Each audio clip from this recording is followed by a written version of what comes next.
Avez-vous déjà remarqué que, parfois, votre animal de compagnie semble fixer le vide, comme s'il voyait quelque chose que vous ne pouvez pas voir? Dans les vieilles maisons, pleines d'histoires et de mystères, cette sensation s'intensifie. Des chiens qui aboient vers un coin sombre, des chats qui semblent fixer leurs yeux sur quelque chose d'invisible. Et si nos animaux percevaient ce que nos yeux ne peuvent pas capter? Aujourd'hui, nous allons plonger dans les secrets de ces lieux et découvrir des histoires d'animaux qui semblent posséder un sixième sens, percevant des présences cachées et dévoilant des mystères enfouis depuis des générations. Si vous avez déjà eu l'impression que votre animal en sait plus que vous ne l'imaginez, préparez-vous à voir leur comportement sous un tout autre jour.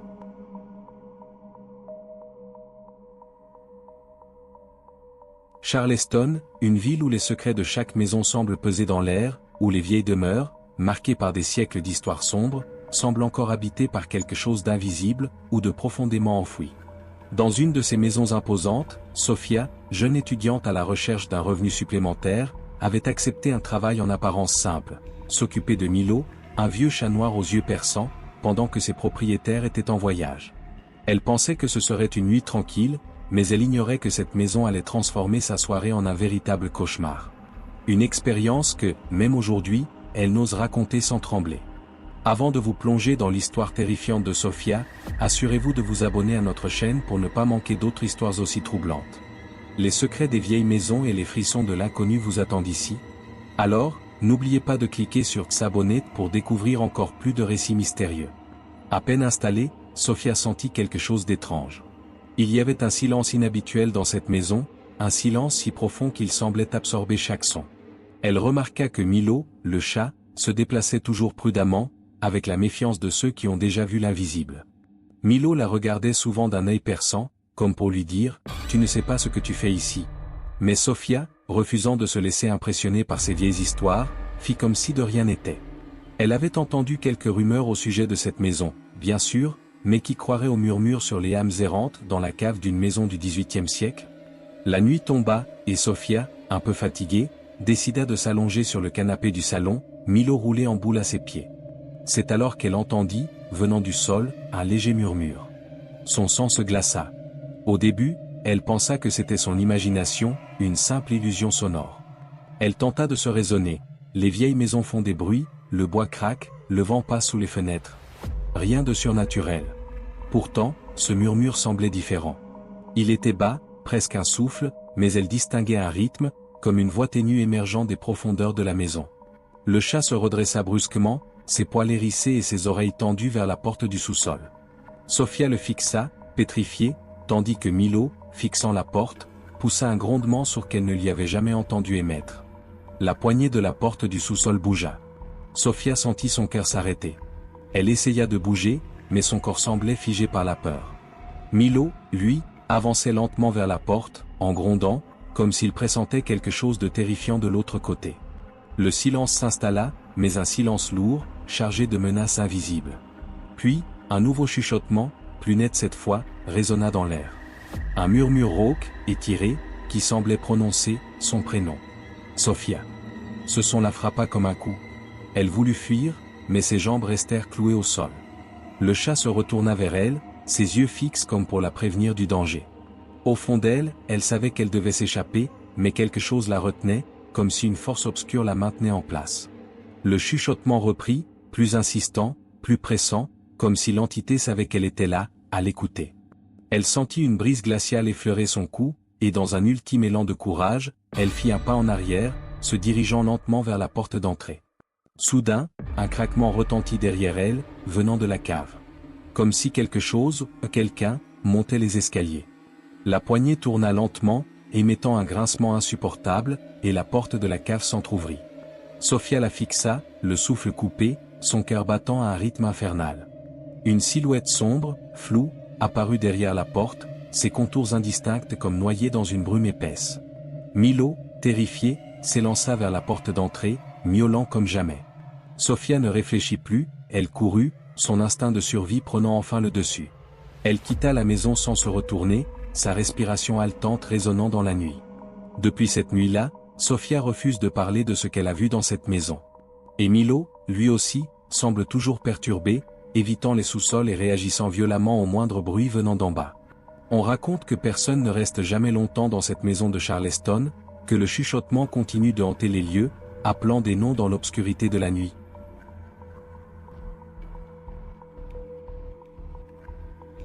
Emily s'approcha de la maison avec une pointe d'excitation. Elle avait accepté un job de dernière minute pour garder Spike, un labrador docile appartenant à une vieille famille de Salem, dans cette ville célèbre pour son passé sombre de sorcellerie et de mystère. Dès qu'elle posa les yeux sur la maison, elle ressentit un frisson étrange. C'était une vieille demeure victorienne, ses fenêtres sombres et grandes comme des yeux, semblant la scruter. La peinture s'écaillait, les volets grinçaient sous un léger vent, et un parfum de renfermé flottait dans l'air. Le propriétaire, un homme d'un âge avancé, l'accueillit d'un regard sombre, presque solennel. Après lui avoir expliqué les bases, la nourriture de Spike, ses habitudes, il lui fit un avertissement inattendu. N'ouvrez jamais la porte de la chambre au miroir. Emily sentit son cœur battre plus fort. Une chambre au miroir? Cela semblait sorti d'une histoire d'épouvante. Mais pourquoi lui demander de l'éviter? Avant qu'elle ne puisse poser la question, le vieil homme détourna les yeux et lui tendit les clés, ajoutant simplement « Spike vous montrera où elle se trouve. Mais, méfiez-vous, mademoiselle. » Le premier soir, tout semblait parfaitement normal. Spike était affectueux, collant et semblait presque apaisé en présence d'Emily. Mais alors qu'elle explorait la maison, son regard ne cessait de dériver vers le couloir du deuxième étage. À la fin du couloir, elle devinait la porte, celle qui menait à la fameuse chambre interdite. Elle se sentait irrésistiblement attirée, comme si quelque chose derrière cette porte l'appelait doucement, l'envoûtant avec une promesse de secrets interdits. Alors, avant d'aller se coucher, elle se décida. Emily monta les escaliers, Spike trottant silencieusement à ses côtés. Dès qu'ils atteignirent le couloir, elle remarqua que Spike s'arrêta net, ses yeux fixant la porte de la chambre avec une intensité inhabituelle. Puis, il se mit à grogner, ses poils se dressant sur son dos, et elle sentit son propre cœur s'emballer. Elle posa la main sur la poignée, Spike grognant encore plus fort, mais elle l'ignora, curieuse. La porte s'ouvrit avec un grincement sinistre, et elle entra. La pièce était plongée dans une pénombre dérangeante, malgré le léger halo de la lune filtrant à travers les rideaux poussiéreux. Ce qui la frappa immédiatement, c'étaient les miroirs. Ils couvraient les murs du sol au plafond, comme si la pièce entière était un puits de reflets infinis. Emily s'avança, hypnotisée par cette étrange salle. Pourtant, quelque chose n'allait pas. Les reflets semblaient légèrement décalés. Elle se tourna lentement, ses yeux se posant sur son propre reflet dans l'un des miroirs. Mais ce qu'elle vit fit courir un frisson glacial le long de son échine, son reflet n'était pas tout à fait le sien. Son visage semblait plus pâle, ses yeux ternes, presque morts, et il y avait une lueur malsaine, vide, dans ses pupilles. Avant qu'elle ne puisse s'éloigner, son reflet sourit. Pas elle. Son reflet. Un sourire froid, creux, un sourire qui semblait la fixer de l'autre côté, avec une fin insondable, une lueur malsaine qui la glaça jusqu'aux os. Spike aboya violemment derrière elle, la ramenant à la réalité. Elle claqua la porte, tremblante, et serra le chien contre elle, qui continuait à grogner, son regard fixé sur la porte, comme s'il percevait quelque chose qu'elle ne pouvait voir. Cette nuit-là, alors qu'elle essayait de s'endormir, elle sentait encore cette présence, ce regard dans l'ombre. Chaque fois qu'elle fermait les yeux, elle revoyait ce sourire, cette expression figée dans le miroir, qui semblait flotter dans ses pensées, la suivant, comme un souvenir maudit. Le lendemain matin, elle avait pris sa décision. Elle ne retournerait plus dans cette chambre, et elle n'en parlerait à personne. Pourtant, à chaque bruit, chaque craquement, elle sentait une ombre tapie, un murmure glacial qui rôdait encore et encore dans cette maison. Alors, avant de partir pour de bon, Emily laissa une note pour le prochain visiteur. Un avertissement, bref mais clair, ne regardez jamais dans les miroirs.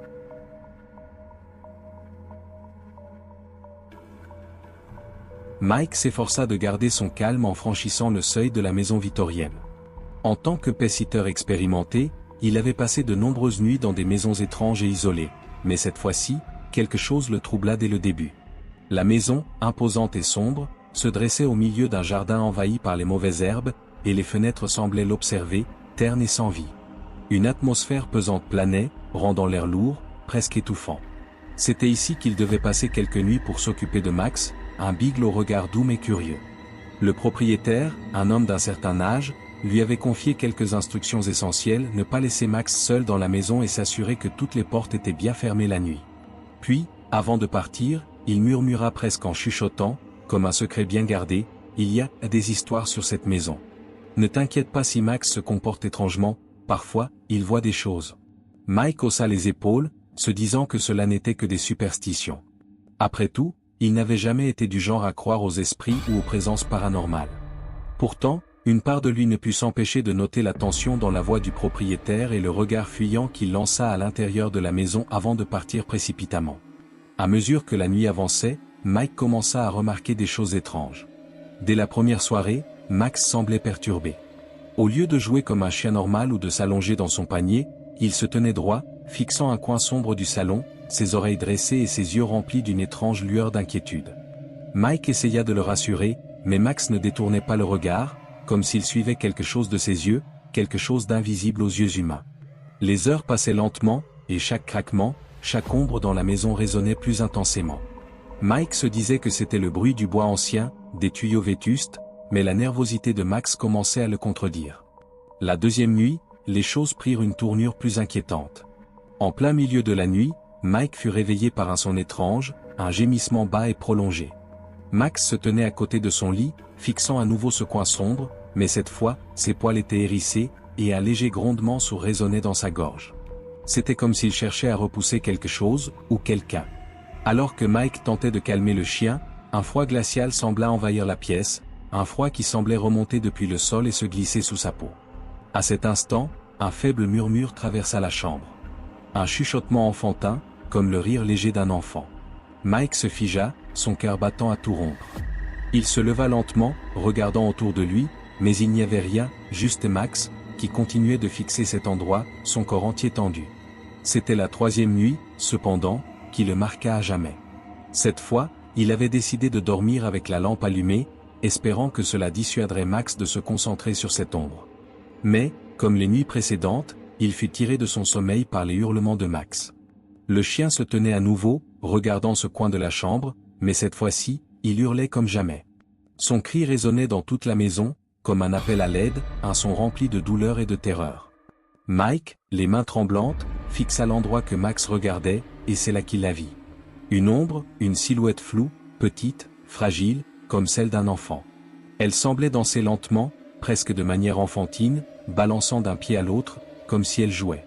Son contour était flou, mais il pouvait deviner de longs cheveux flottants et une robe déchirée. Le temps sembla se figer. Mike, paralysé, sentit un froid indescriptible l'envahir, alors que l'ombre continuait de danser dans le silence, ignorant le hurlement désespéré de Max. Puis, soudainement, elle s'arrêta. Lentement, très lentement, elle tourna sa tête vers Mike. Bien qu'il ne puisse voir de visage, il sentit une présence, quelque chose de noir, d'infini. Le hurlement de Max cessa d'un coup, et dans ce silence brutal, Mike vit quelque chose d'encore plus terrifiant. Sur la poussière accumulée de la vieille étagère, comme gravée par un doigt invisible, apparaissait une phrase simple, mais glaçante. « Je t'attends ». Il recula, le souffle coupé, ses yeux fixés sur ces mots. Max, quant à lui, s'était recroquevillé, tremblant, la tête enfouie dans ses pattes, refusant de regarder ce coin maudit. Incapable de penser clairement, Mike se précipita hors de la chambre, emportant Max avec lui. Il quitta la maison à toute vitesse, les battements de son cœur résonnant dans ses oreilles, et il ne retourna jamais dans cette maison maudite. À partir de ce jour, il abandonna le métier de paix-sitter, incapable d'effacer de sa mémoire ce regard invisible, ce murmure d'outre-tombe, cette promesse terrifiante gravée dans la poussière d'une maison que le temps semblait avoir oubliée.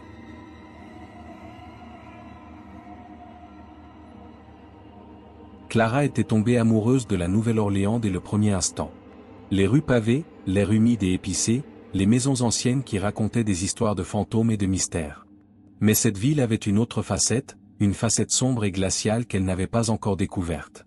Ce soir-là, elle aurait préféré ne jamais avoir accepté ce travail. Elle venait d'arriver dans une grande maison coloniale, isolée au bout d'une rue tranquille, où la végétation luxuriante semblait avoir envahi chaque coin de la propriété. Les fenêtres étaient ornées de rideaux sombres, et les portes grincèrent sous le vent humide qui soufflait avec insistance. C'était une demeure imposante, mais aussi terriblement silencieuse, comme si elle portait avec elle les échos d'une époque révolue. Sa mission était simple, prendre soin de Bella, une vieille chienne à la fourrure grise, d'un calme presque surnaturel. La propriétaire de la maison, une dame âgée avec un regard lourd de secret, avait insisté pour que Clara vienne la remplacer pendant quelques jours. « Bella est une chienne douce », avait-elle dit d'une voix fatiguée. Mais, elle n'aime pas la nuit. Faites attention après le coucher du soleil. Clara n'y prêta pas vraiment attention, pensant que la vieille dame avait simplement des inquiétudes liées à son âge. Le travail était bien payé, après tout, elle adorait les animaux. Bella avait l'air tranquille, même si ses yeux semblaient toujours fixés sur quelque chose d'invisible. Mais elle ne s'en préoccupait pas. La première nuit, cependant, tout changea. Clara était assise dans le salon, une tasse de thé à la main, en regardant les rayons du soleil se coucher derrière les rideaux. La lumière dorée qui traversait les fenêtres mettait en valeur les vieux meubles en bois et les tapis usés. Bella, allongée près de la cheminée, ne bougeait presque pas.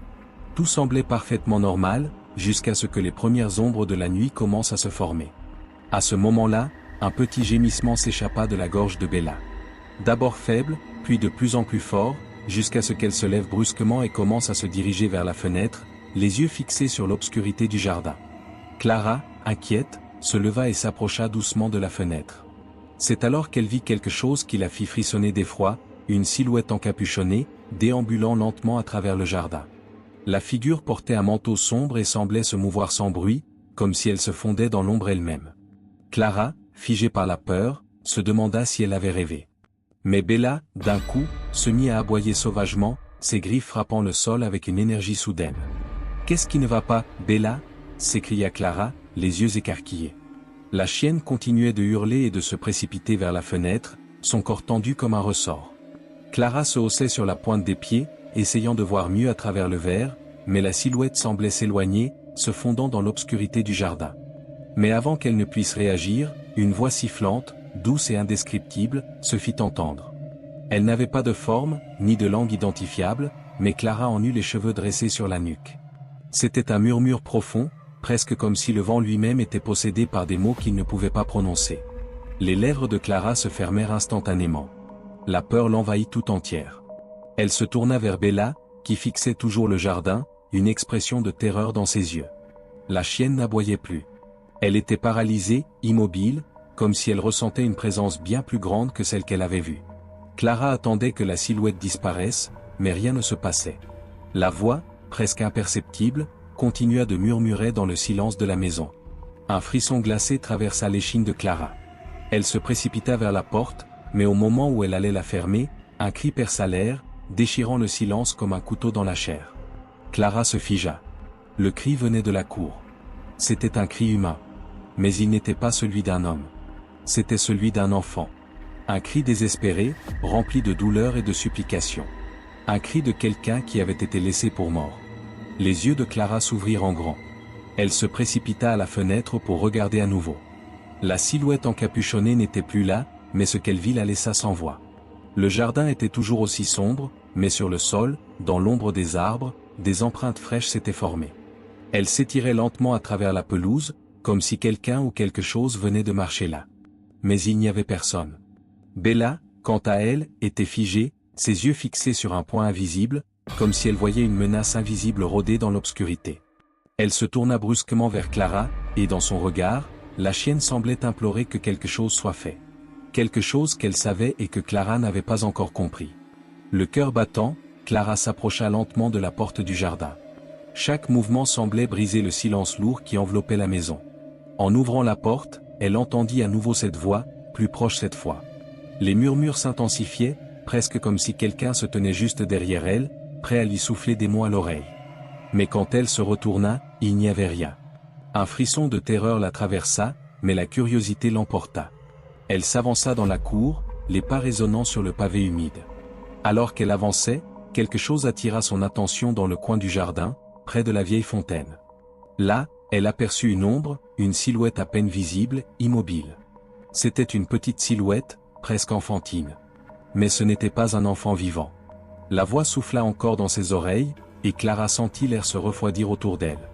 C'était un avertissement. Un avertissement qu'elle n'aurait jamais dû ignorer.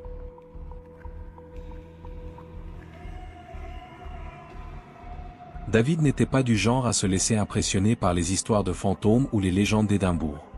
C'était un jeune homme pragmatique, qui pensait que les vieilles maisons étaient simplement remplies de courants d'air et de grincements de planchers usés. Quand il reçut l'offre de s'occuper d'Oliver, un vieux chat persan appartenant à un riche collectionneur qui partait en voyage, il pensa d'abord au calme et à la tranquillité qu'il trouverait dans cette demeure historique, avec vue sur les brumes de la ville. Mais dès son arrivée, David ressentit une étrange froideur dans l'air, quelque chose d'indescriptible, une sorte de tension invisible qui pesait sur chaque mur de cette immense bâtisse. L'ancienne maison avait été autrefois un hôpital, et elle conservait ce parfum mélancolique de lieux abandonnés, où les souvenirs et les souffrances semblent se fondre dans les murs. La première nuit, alors qu'il arrangeait ses affaires dans la chambre d'amis, David remarqua qu'Oliver, le chat, fixait une des portes du couloir. C'était une vieille porte en bois sombre, ornée d'une poignée en cuivre terni. Oliver avait les oreilles rabattues, le poil hérissé, et il reculait chaque fois que David essayait de l'approcher de cette pièce.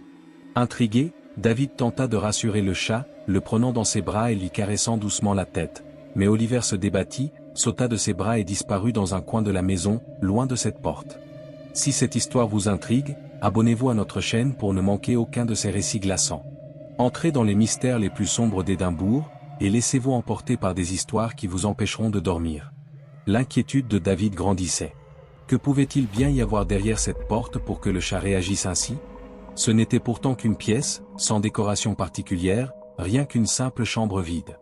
Finalement, décidé à ne pas se laisser influencer par des superstitions absurdes, il tourna la poignée et ouvrit la porte, déterminé à comprendre ce qui pouvait bien troubler le félin. À sa grande surprise, la pièce était effectivement vide. Mais une odeur étrange flottait dans l'air, un parfum de fleurs fanées, mêlé à quelque chose de plus lourd, presque rance.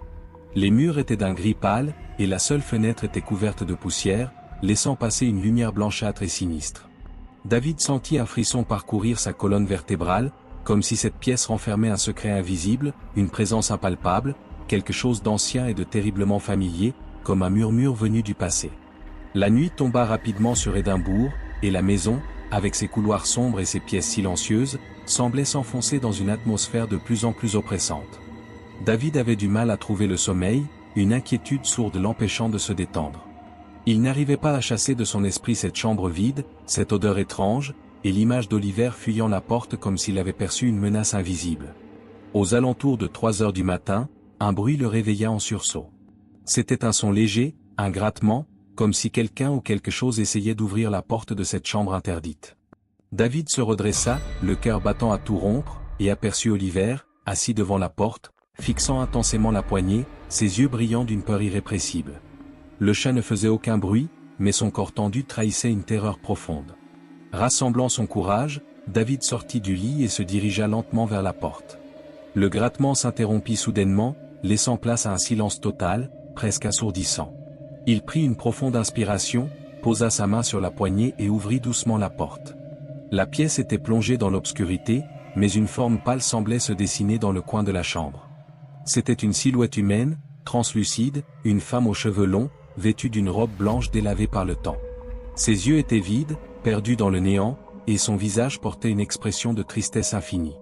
David sentit son souffle se couper, incapable de détacher son regard de cette apparition.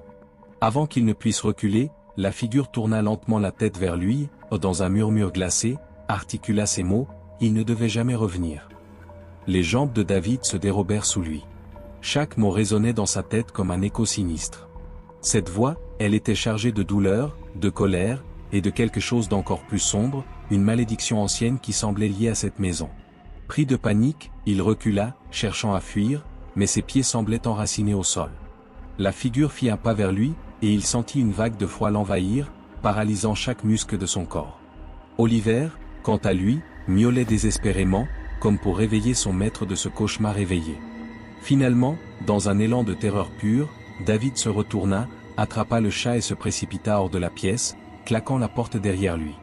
Le souffle court, il courut jusqu'à la sortie, refusant de se retourner, refusant de vérifier si la silhouette l'avait suivi. Il ne retourna jamais dans cette maison. Les nuits suivantes furent hantées par des cauchemars incessants où il revoyait le visage de cette femme, ce regard vide qui semblait vouloir l'entraîner dans le gouffre du passé. Les derniers mots résonnaient encore dans son esprit, il ne devait jamais revenir. David raconte aujourd'hui cette histoire comme une mise en garde. Certains lieux portent en eux les échos de vies brisées, de destins fracassés qui refusent de disparaître.